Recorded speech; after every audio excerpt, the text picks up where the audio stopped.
जय हिंद दोस्तों। आज हम सॉल्व करेंगे यूपी लेखपाल model paper practice set number 3। इससे पहले के प्रैक्टिस सेट का लिंक नीचे डिस्क्रिप्शन में मिल जाएगा। लेखपाल की परीक्षा में 200 प्रश्न पूछे जाते हैं, जिसमें 25 प्रश्न हिंदी, 25 प्रश्न गणित, 25 प्रश्न सामान्य ज्ञान और 25 प्रश्न ग्राम समाज एवं विकास के। चलो शुरू करते हैं। प्रश्न नंबर 1 हिंदी से। पहला प्रश्न है, हिंदी दिवस किस तिथि को मनाया जाता है? 14 नवंबर, 14 दिसंबर, 14 अगस्त, 14 सितंबर। तो राइट ऑप्शन है ऑप्शन डी, 14 सितंबर। 14 सितंबर को हिंदी दिवस मनाया जाता है। और 14 नवंबर को दोस्त बाल दिवस, इसको याद रखना कि 14 नवंबर को बाल दिवस और 14 दिसंबर को राष्ट्रीय ऊर्जा संरक्षण दिवस। राष्ट्रीय ऊर्जा संरक्षण दिवस।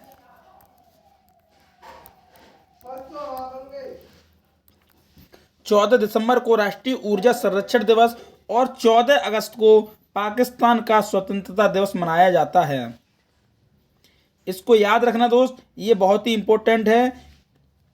14 नवंबर को बाल दिवस, 14 दिसंबर को राष्ट्रीय ऊर्जा संरक्षण दिवस और 14 अगस्त को पाकिस्तान का स्वतंत्रता दिवस और 14 सितंबर को हमारा हिंदी दिवस मनाया जाता है।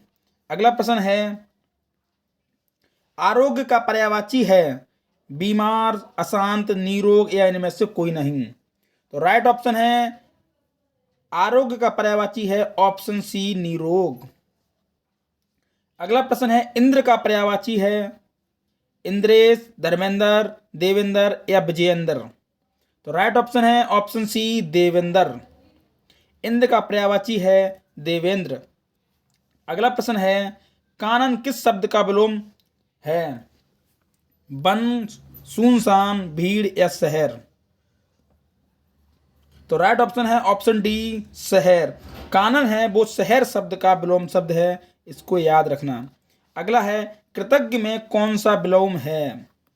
उदार, निर्दयी, कृतघ्न या आज्ञाकारी। तो राइट ऑप्शन है ऑप्शन सी, कृतघ्न। कृतज्ञ का विलोम शब्द है कृतघ्न, इसको याद रखना, ये इजी है दोस्त। अगला है, निम्नलिखित में कौन सी रचना धर्मवीर भारती की नहीं है? गुनाहों का देवता, कनुप्रिया, अंधा युग या नाच्यो बहुत गोपाल। तो राइट ऑप्शन है ऑप्शन डी, नाच्यो बहुत गोपाल। ये धर्मवीर भारती की रचना नहीं है, ये है अमृतलाल नागर। इसको याद रखना कि नाच्यो बहुत गोपाल अमृतलाल नागर की रचना है, अमृतलाल नागर। और गुनाहों का देवता, कनप्रिया, अंधा युग ये सभी धर्मवीर भारती की रचनाएं हैं। अगला है, लेखक में प्रत्यय बताइए। अन, अनिय, अक, अक्कड़। तो इसका तो राइट ऑप्शन है ऑप्शन सी, अक। लेखक का प्रत्यय है अक। अगला प्रश्न है, पावक शब्द में प्रत्यय है अक, आक, आई, ती। तो पावक शब्द में प्रत्यय है ऑप्शन ए, अक। पावक में भी अक प्रत्यय है और ये संधि है अयाद। पावक कौन सी संधि है? पावक है अयाद संधि, जिसमें अधिकतम 3 वर्ड होते हैं।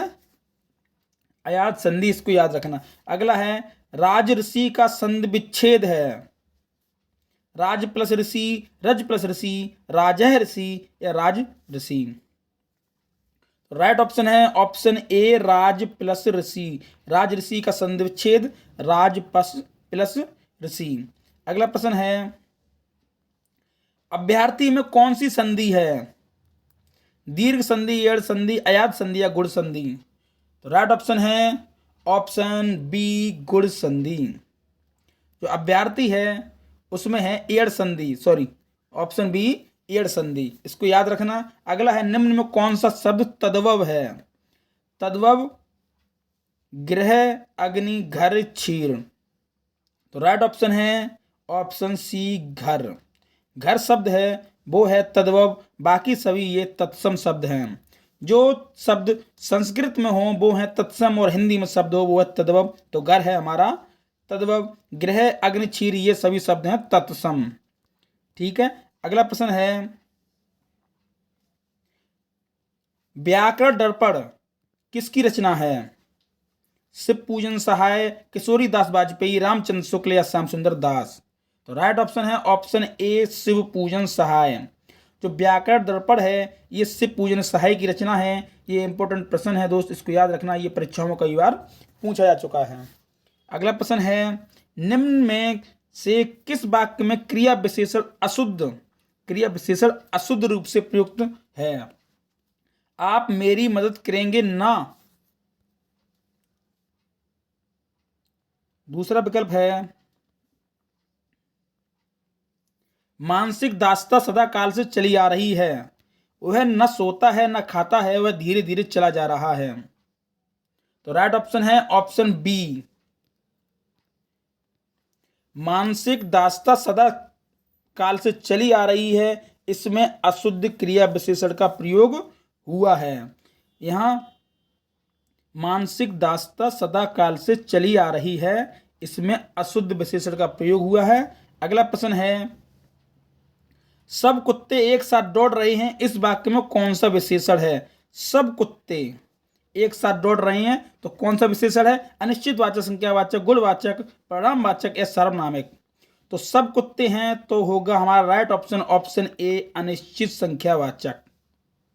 तो सब दिया है दोस्त तो अनिश्चित संख्यावाचक है। अगर 10 होते या 5 होते तो निश्चित संख्यावाचक है, क्योंकि संख्या निश्चित है। सब में अनिश्चित है, कोई भी निश्चित संख्या नहीं है। तो राइट ऑप्शन ऑप्शन ए। अगला प्रश्न है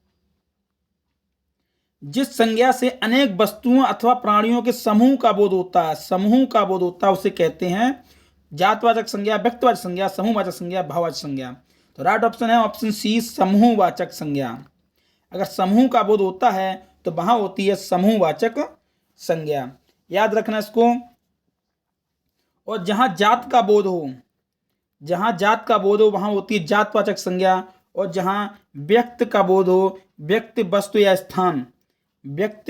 स्थान या नाम का बोध हो, वहां होती है व्यक्तिवाचक संज्ञा। और जहां गुण, धर्म, भाव का भेद हो, वहां होती है भाववाचक संज्ञा, जैसे क्रोध, मिठास, बुढ़ापा। इसको याद रखना। अगला प्रश्न है निम्न में कौन सा रचना की दृष्टि शब्द का भेद नहीं है? रूढ़, यौगिक, योग रूढ़ या विदेशज? तो राइट ऑप्शन है ऑप्शन डी विदेशज। जो विदेशज है वो शब्द का भेद नहीं है, वो विदेशी है। अगला प्रश्न है गायक का सही संधि विच्छेद क्या है? गायक का सही संधि विच्छेद क्या है? गे प्लस अक, गा प्लस अक, गे प्लस अक, गा प्लस इक। तो राइट ऑप्शन है ऑप्शन ए गे प्लस अक बराबर गायक। अगला है वाक का उच्चारण स्थान है दंतोष्ट, ओष्ठ, दंत्य, तालव्य। तो राइट ऑप्शन है ऑप्शन ए दंतोष्ट। वाक का उच्चारण स्थान है दंतोष्ट। अगला प्रश्न है अमीर खुसरो की रचनाएं किस बोली में रचित हैं? अवधी, ब्रजभाषा, खड़ी बोली या कन्नौजी? तो राइट ऑप्शन है ऑप्शन सी खड़ी बोली। अमीर खुसरो की जो भाषाएं हैं वो खड़ी बोली में रचित हैं। ये इंपॉर्टेंट प्रश्न है, इसको याद रखना, यही परीक्षाओं में कई बार पूछा जा चुका है। अगला प्रश्न है लब्ध प्रतिष्ठ में कौन सा समास है? अव्ययीभाव, द्वंद्व, दिगु, बहुव्रीहि। तो राइट ऑप्शन है ऑप्शन डी बहुव्रीहि। लब्ध प्रतिष्ठ शब्द है, इसमें बहुव्रीहि समास है, इसको याद रखना। अगला प्रश्न है सुरीला का विलोम शब्द है नीरप, नीरब, बेसुरा, बेपरा या बेसुरा? तो राइट ऑप्शन है सुरीला का विलोम शब्द है बेसुरा। अगला है निम्नलिखित में कौन सी पूर्वी हिंदी की बोली है? पूर्वी हिंदी की बोली है बघेली, मेवाड़ी, कुमाऊनी या मैथिली? तो राइट ऑप्शन है ऑप्शन ए बघेली। जो पूर्वी हिंदी की बोली है वो है बघेली। दोस्त इसमें एक बात याद रखना, जो पूर्वी हिंदी की बोली है वो सिर्फ 3 बोली हैं। एक हो गई बघेली, दूसरी हो गई अवधी और तीसरी हो गई छत्तीसगढ़ी। तो पूर्वी हिंदी की बोली हैं बघेली, अवधी, छत्तीसगढ़ी, और पश्चिमी हिंदी की बोली हैं 5। इनको भी याद रखना, ये इंपॉर्टेंट प्रश्न है। पूर्वी हिंदी की बोली बघेली, अवधी, छत्तीसगढ़ी 3 है, और पश्चिमी हिंदी की बोली हैं 5, जिसमें हैं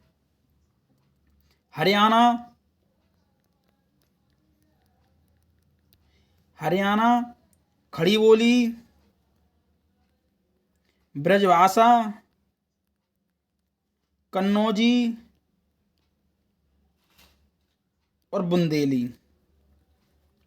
तो हरियाणा, खड़ी बोली, ब्रजभाषा, कन्नौजी और बुंदेली, ये है 5 पश्चिमी भाषा की, पश्चिमी हिंदी की बोली। ठीक है, पूर्व हिंदी की बोली है बघेली, अवधी, छत्तीसगढ़ी, और पश्चिमी हिंदी की बोली है हरियाणा, खड़ी बोली, ब्रजभाषा, कन्नौजी और बुंदेली। इनको याद रखना, ये बहुत इंपॉर्टेंट है, एक ना एक इसमें परीक्षा में पूछी जाएगी। अगला प्रश्न है, निम्न में कौन सी पहाड़ी भाषा की बोली है? गढ़वाली, कुमाऊनी, पश्चिमी पहाड़ी या ये सभी? तो पहाड़ी भाषा की बोली दोस्त ये सभी हैं, ऑप्शन डी इज राइट, ये सभी।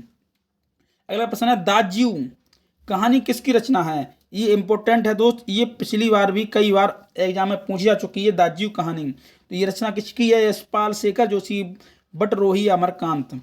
तो राइट ऑप्शन है ऑप्शन बी, शेखर जोशी। दाज्यू कहानी की रचना शेखर जोशी ने की है, इसको याद रखना, ये इंपॉर्टेंट है। और ये भी दोस्त हिंदी का 25 नंबर लास्ट प्रश्न, हिंदी का जूही की कली, ये भी इंपॉर्टेंट प्रश्न है। किस कवि की प्रथम रचना है या किस कवि की रचना है? प्रथम भी है और इनकी भी है। ये भी क्वेश्चन कई बार रिपीट हो चुका है काफ़ी एग्जामों में। तो ये इंपॉर्टेंट प्रश्न है कि जूही की कली किसकी रचना है? निराला, महादेवी वर्मा, प्रसाद पंत। तो राइट ऑप्शन है ऑप्शन ए, निराला। तो जूही की कली है वो निराला जी की रचना है, इसको याद रखना। हिंदी के 25 प्रश्न कंप्लीट हुए। अब शुरू होंगे गणित के, वो अभी नहीं करेंगे। 26 नंबर से 50 तक गणित हैं। अब हम शुरू करेंगे 51 नंबर से सामान्य ज्ञान। प्रश्न नंबर 51, सामान्य ज्ञान। पहला प्रश्न है, निम्नलिखित में किस देश में अधिकतम संख्या में भाषाएं बोली जाती हैं? ब्रिटेन, यूएसए, भारत या फ्रांस?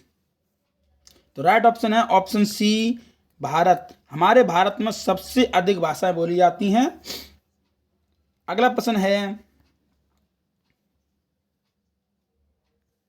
भारत में रेडियो का प्रसारण का प्रारंभ किस वर्ष हुआ था?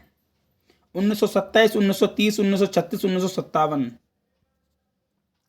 तो राइट ऑप्शन है option A, 1957। Sorry, option A 1927। तो भारत में रेडियो का प्रसारण है वो 1927 से शुरू हुआ। ये भी इंपॉर्टेंट प्रश्न है दोस्त, इसको याद रखना। अगला प्रश्न है, सूर्य मंदिर कहाँ स्थित है? पुरी, सोमनाथ, अमरनाथ, कोणार्क? तो राइट ऑप्शन है ऑप्शन डी, कोणार्क। सूर्य मंदिर है वो उड़ीसा के कोणार्क में स्थित है, इसको याद रखना। और भगवान जगन्नाथ का मंदिर पुरी में है, वो भी उड़ीसा में है। भगवान जगन्नाथ का मंदिर पुरी उड़ीसा में है, और सूर्यनाथ मंदिर कोणार्क के उड़ीसा में है, उड़ीसा के कोणार्क में है। ठीक है, अगला प्रश्न है, संविधान के अधीन निम्नलिखित में कौन सा मूल अधिकार नहीं है? शिक्षा का अधिकार, कार्य का अधिकार, संपत्ति का अधिकार, विधि के समझ, क्षमता का अधिकार? तो राइट ऑप्शन है ऑप्शन सी, संपत्ति का अधिकार है वो संविधान के अंतर्गत मूल अधिकार नहीं है, इसको याद रखना। अगला प्रश्न है, प्रकाश की किरण को पूर्ण आंतरिक परावर्तन के लिए किससे गुजरना होता है? कांच से जल, जल से कांच, वायु से जल, वायु से कांच? तो राइट ऑप्शन है ऑप्शन ए, कांच से जल। जो प्रकाश की किरण है उसको पूर्ण आंतरिक परावर्तन के लिए कांच से जल में गुजरना पड़ता है, इसको याद रखना। अगला प्रश्न है, हमारे शरीर में कुल कितनी मांसपेशियां होती हैं? 565, 656, 665 या 556? तो राइट ऑप्शन है ऑप्शन बी, 656। हमारे शरीर में 656 मांसपेशियां होती हैं, इसको याद रखना।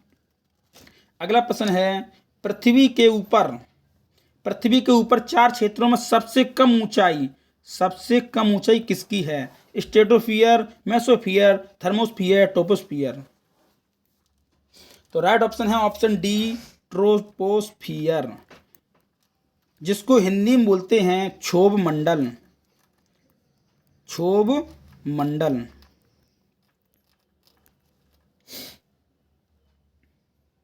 और स्टेट ऑफ ईयर को बोलते हैं दोस्त समताप मंडल, इसको याद रखना, इसको बोलते हैं समताप मंडल।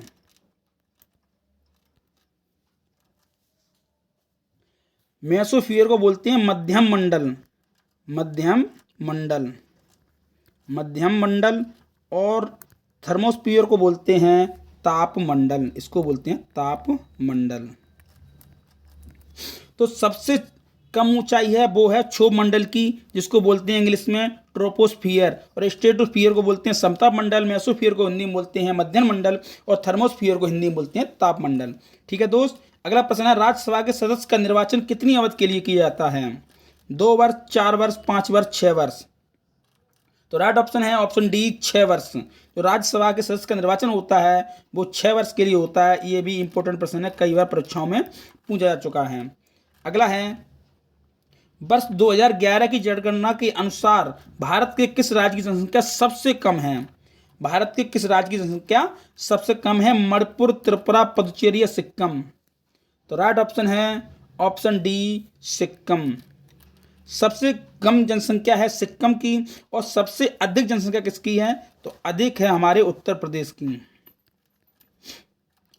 तो सबसे अधिक जनसंख्या है उत्तर प्रदेश की और सबसे कम है सिक्किम की, इसको याद रखना।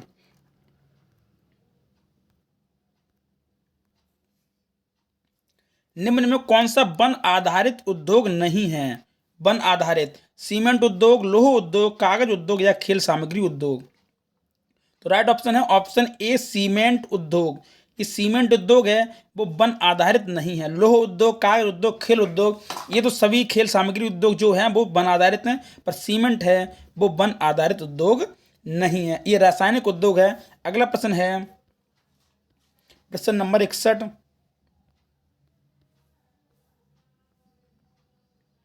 भारत में परमाणु ऊर्जा कार्यक्रम कब से हुआ माना जाता है?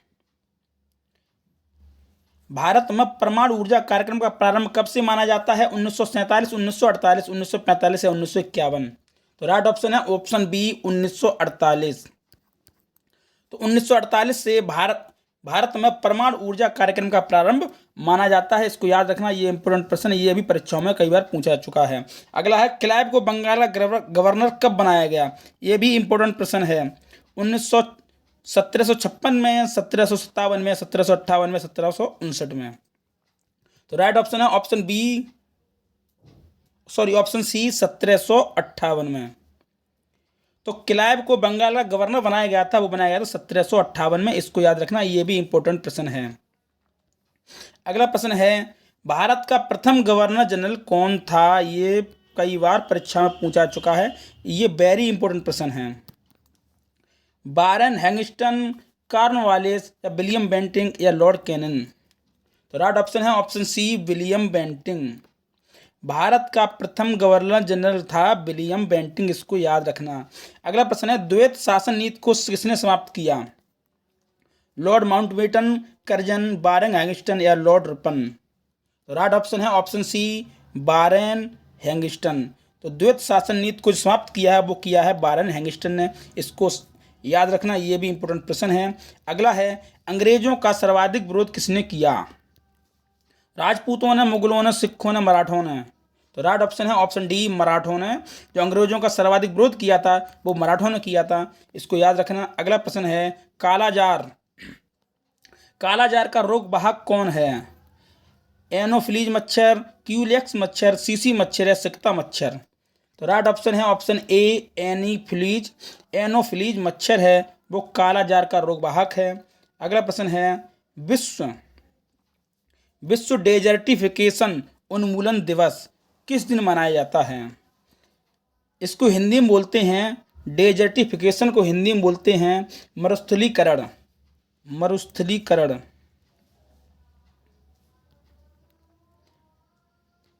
मरुस्थलीकरण।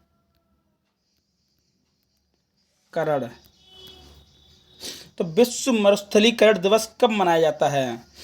4 मई, 17 जून, 14 अगस्त, 3 अक्टूबर। तो राइट ऑप्शन है ऑप्शन बी 17 जून। 17 जून को विश्व डेजर्टिफिकेशन या विश्व मरुस्थलीकरण उन्मूलन दिवस मनाया जाता है, इसको याद रखना दोस्त। अगला प्रश्न है, कौन सा ग्रह सूर्य की परिक्रमा 88 दिनों में पूरी करता है? बुध, शनि, बृहस्पति, मंगल। तो राइट ऑप्शन है ऑप्शन ए, बुध। जो बुध है वो सूर्य की परिक्रमा 88 दिनों में पूरी करता है, और शनि है वो 29 वर्ष, इसको याद रखना, शनि है वो 29 वर्षों में सूर्य की परिक्रमा पूरी करता है। और बृहस्पति है वो 12 वर्ष में सूर्य की 12 वर्ष में सूर्य की परिक्रमा पूरी करता है। और मंगल है वो 687 दिन में सूर्य की परिक्रमा पूरी करता है। और पृथ्वी 365 दिन, पृथ्वी है वो 365 दिन में सूर्य की परिक्रमा पूरी करती है। और शुक्र है वो है 225 दिन, शुक्र 225 दिन में सूर्य की परिक्रमा पूरी करता है। तो इसको याद रखना है कि 88 दिनों में पूरी करता है वो है बुध, और 29 वर्षों में शनि, और 12 वर्षों में बृहस्पति, और 687 दिन में मंगल, और 365 दिन में पृथ्वी, और 225 दिन में शुक्र सूर्य की परिक्रमा पूरी करता है। इसको याद रखना। अगला प्रश्न है, विश्व फुटबॉल 2022 कहाँ खेला जाएगा? Brazil, Qatar, Germany, Argentina. तो राइट ऑप्शन है ऑप्शन बी, कतर। जो 2022 का विश्व फुटबॉल खेला जाएगा वो खेला जाएगा कतर में। अगला है, देश का प्रथम डाकघर एटीएम कहाँ आरंभ किया गया था? चंडीगढ़, वाराणसी, मुंबई, दिल्ली। तो राइट ऑप्शन है ऑप्शन बी, वाराणसी। तो देश का पहला प्रथम डाकघर एटीएम है वो वाराणसी में आरंभ किया गया था, इसको याद रखना। उत्तर प्रदेश को कितने भौतिक विभागों में बांटा गया है? 2, 4, 3, 5। तो ये तो इजी क्वेश्चन, सभी को पता होगा। ऑप्शन सी, 3 विभागों में। उत्तर प्रदेश को 3 विभागों में बांटा गया है। अगला है, उत्तर प्रदेश की सीमा के अंदर कौन सी नदियां आकर मिलती हैं? कौन कौन सी नदियां हैं वो उत्तर प्रदेश की सीमा आकर मिलती हैं? यमुना, रामगंगा, गोमती, यमुना, गोमती, गंडक, गोमती, गंडक, कोसी, या सोन, घाघरा, गंडक। तो राइट ऑप्शन है ऑप्शन ए, यमुना, रामगंगा और गोमती हैं। ये 3 नदियां उत्तर प्रदेश की सीमा के अंदर आकर मिलती हैं, इसको याद रखना। अगला है, उत्तर प्रदेश वन निगम की स्थापना कब की गई? उत्तर प्रदेश वन निगम 25 नवंबर 1982 को, 25 नवंबर 1994 को, 25 नवंबर 1972 को, या 25 नवंबर 1974 को। तो राइट ऑप्शन है ऑप्शन डी, 25 नवंबर 1974 को उत्तर प्रदेश वन निगम की स्थापना की गई, इसको याद रखना। ये इंपॉर्टेंट प्रश्न है, ये परीक्षाओं में पूछा जा चुका है।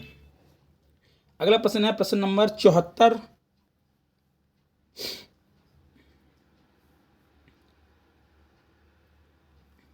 इलेक्ट्रॉनिक एनालॉग कंप्यूटर का उपयोग कब से शुरू हुआ?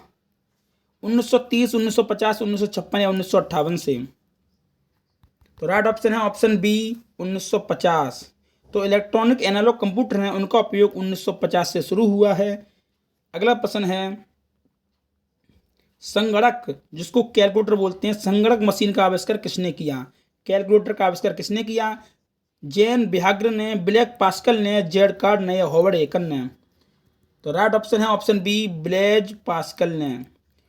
तो संगणक यानी कैलकुलेटर का प्रयोग ब्लेज पास्कल ने किया, इसको याद रखना। ये भी इंपॉर्टेंट प्रश्न है, यह भी परीक्षाओं में पिछली बार किसी में पूछा चुका है। अब यहाँ से 75 प्रश्न कंप्लीट हुए। अब लास्ट के 25 प्रश्न बचे हैं ग्राम, समाज एवं विकास के। सामान्य ज्ञान और हिंदी के प्रश्न कंप्लीट हो चुके हैं। अब आ गए हैं 76 नंबर से ग्राम, समाज एवं विकास। शस्य गहनता कितने प्रतिशत से अधिक होने पर उसे गहन कृषि की उपमा दी जाती है? 2 से, 150, 300 या 250।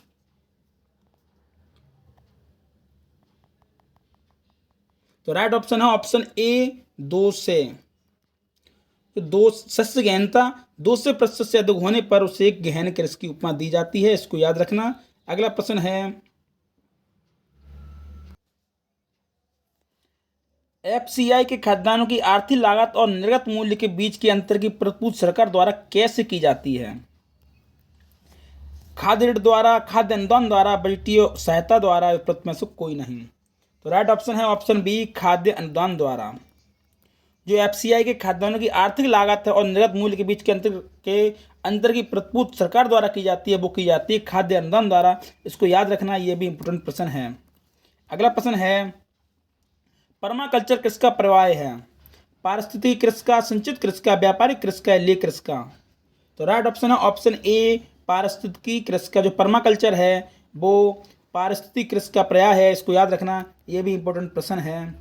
अगला प्रश्न है, भारत में सामान्यतः खेती की कौन सी पद्धति अपनाई जाती है? विशिष्ट खेती, शुष्क खेती, मिश्रित खेती या रैचिंग खेती? तो राइट ऑप्शन है मिश्रित खेती। भारत में जो खेती की पद्धति अपनाई जाती है वो अपनाई जाती है मिश्रित खेती। अगला प्रश्न है, ड्रिप सिंचाई पद्धति का जन्म कहाँ माना जाता है?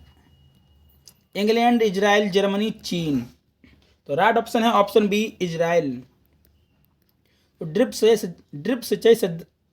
सिंचाई पद्धति का जन्म है वो इजराइल और अमेरिका में भी। दोस्त, अगर इजराइल ऑप्शन ना हो तो इजराइल और अमेरिका में इसका जन्म स्थान माना जाता है ड्रिप सिंचाई पद्धति का। इसको याद रखना, ये इंपॉर्टेंट प्रश्न है, इजराइल और अमेरिका। अगला है, भूरी क्रांति संबंधित है, जिसको बोलते हैं भूरी क्रांति को बोलते हैं धूसर क्रांति भी। भूरी क्रांति अथवा धूसर क्रांति, इसको याद रखना, भूरी और धूसर क्रांति एक ही बात है। भूरी क्रांति का संबंध किससे है? दूध से, मत्स्य से, उर्वरक से या अंडे से? तो राइट ऑप्शन है ऑप्शन सी, उर्वरक से। भूरी क्रांति या धूसर क्रांति का संबंध है उर्वरक से। और दूध किस क्रांति से संबंधित है? दूध है श्वेत क्रांति। जो श्वेत क्रांति है उसका संबंध है दूध से, श्वेत क्रांति। और मत्स्य, मछली, नीली क्रांति का संबंध किससे है? मछली से। और अंडे, रजत क्रांति का संबंध है अंडे से। इसको याद रखना कि भूरी क्रांति या धूसर क्रांति का संबंध उर्वरक से है, और श्वेत क्रांति का संबंध दूध से है, और नीली क्रांति का संबंध मत्स्य से है, और रजत क्रांति का संबंध अंडे से है। इसको याद रखना, ये इंपॉर्टेंट प्रश्न है, इससे एक ना एक प्रश्न बनेगा घुमा फिरा के। अगला प्रश्न है, अमरूद उत्पादन के लिए निम्नलिखित में कौन सा जोड़ा प्रसिद्ध है? आगरा, इलाहाबाद देहरादून, इलाहाबाद सहारनपुर या आगरा देहरादून? तो राइट ऑप्शन है ऑप्शन ए, आगरा और इलाहाबाद।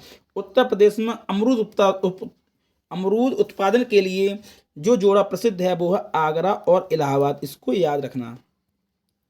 अगला है, भारत में दुग्ध उत्पादन राज्यों में उत्तर प्रदेश का कौन सा स्थान है? प्रथम, द्वितीय, चतुर्थ, तृतीय? तो राइट ऑप्शन ऑप्शन ए, प्रथम स्थान है उत्तर प्रदेश का दूध उत्पादन में। इसको याद रखना, ये तो इजी क्वेश्चन है, पता ही होगा आपको। अगला है, निम्नलिखित जोड़े में उत्तर प्रदेश संपूर्ण देश में अग्रणी है? किसमें अग्रणी है? गेहूं, जौ, मूंगफली, गन्ना, जौ, गन्ना, सरसों, गेहूं या